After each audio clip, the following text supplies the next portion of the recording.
Sebelumnya, pada topik 2, kelompok kami sudah menyusun modul ajar mengenai teks negosiasi. Dan pada topik 3, di ruang kolaborasi dan demonstrasi kontekstual, kami diminta untuk menjawab 3 pertanyaan yang ada. Yang pertama, mencermati format modul ajar dan komponen-komponen apa saja yang harus ada dalam sebuah modul ajar. Yang pertama, mencermati modul ajar. Capaian belajar adalah kompetensi belajar yang harus ditunjukkan siswa pada setiap tingkat perkembangan untuk setiap mata pelajaran dalam suatu satuan pendidikan. Setelah guru menganalisis capaian pembelajaran yang harus dicapai siswa sebelum memulai kegiatan belajar, dan kemudian melaksanakan asesmen diagnostik untuk mengetahui tingkat kemampuan awal yang dimiliki oleh siswa, maka selanjutnya adalah menyusun modul ajar. Dalam rangka penyusunan modul ajar, perlu dilakukan penyesuaian penentuan hasil belajar dengan bakat dan karakteristik siswa.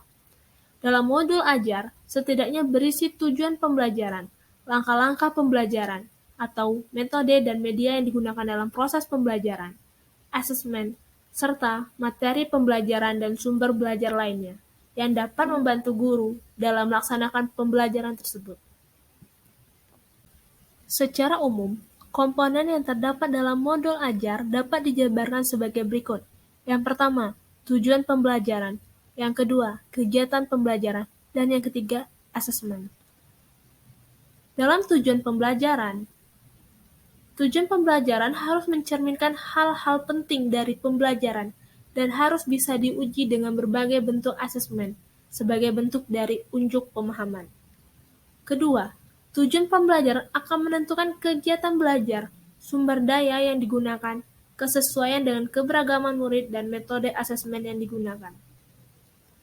Yang ketiga, tujuan pembelajaran pun bisa mencakup berbagai bentuk, mulai dari pengetahuan, prosedural, pemahaman konseptual, pemikiran, dan penalaran keterampilan, serta kolaborasi dan strategi komunikasi. Yang kedua, kegiatan pembelajaran. Berisi urutan-urutan kegiatan pembelajaran inti dalam bentuk langkah-langkah konkret yang disertakan opsi atau pembelajaran alternatif dan langkah untuk menyesuaikan dengan kebutuhan belajar murid. Langkah kegiatan pembelajaran ditulis secara berurutan, termasuk dengan durasi waktu yang direncanakan dalam 3 tahap, yaitu pendahuluan, inti, dan penutup, berbasis metode pembelajaran aktif. Yang ketiga, asesmen. Rencana asesmen mencakup instrumen serta cara melakukan penilaian. Kriteria pencapaian harus ditentukan dengan jelas, sesuai dengan tujuan pembelajaran yang diterapkan. Asesmen dapat berupa asesmen formatif maupun asesmen sumatif.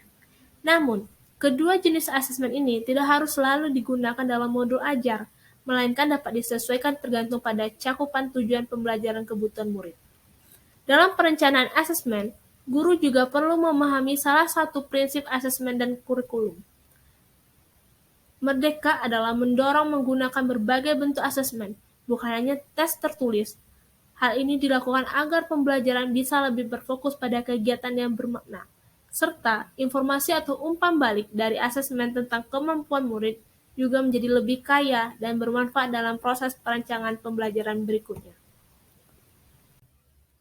Pertanyaan selanjutnya yaitu, alasan perlunya menyesuaikan proses pembelajaran dengan tingkat capaian dan karakteristik peserta didik.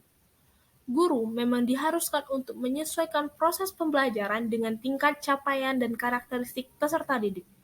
Jika tidak disesuaikan, maka peserta didik akan tidak mampu memahami materi. Bisa jadi karena materi yang diajarkan terlalu tinggi atau bahkan materinya terlalu mudah. Guru harus bisa memahami karakteristik peserta didik serta tingkat kognitifnya. Setiap peserta didik adalah individu yang unik, yang memiliki perbedaan dalam kultural, minat belajar, perkembangan kognitif, kemampuan awal, gaya belajar, perkembangan emosi, perkembangan sosial, moral, dan spiritual, serta perkembangan motorik yang menjadi pertimbangan serius dalam menentukan proses pembelajaran. Karena apabila capaian pembelajaran yang dicapai peserta didik pada setiap tahap perkembangan untuk setiap mata pelajaran menggunakan metode proses pembelajaran yang sama pada setiap satuan pendidikan, tentunya akan tidak relevan dan tujuan pembelajaran sulit untuk dicapai. Dan selanjutnya pertanyaan terakhir yaitu mengidentifikasi kesesuaian pembelajaran dengan karakteristik peserta didik dilihat dari ruang lingkup materi, proses pembelajaran, produk hasil belajar, dan kondisi lingkungan belajar. Modul ajar yang dibuat sudah berpusat pada siswa dan pembelajaran yang dilakukan sudah berdiferensiasi. Guru melakukan asesmen diagnostik sebelum melakukan pembelajaran untuk melihat karakteristik siswa. Proses pembelajaran yang dilakukan juga disesuaikan dengan tujuan pembelajaran dan materi yang diajarkan, sehingga proses pembelajaran itu disukai oleh siswa dan mereka mendapatkan pengalaman belajar yang menyenangkan.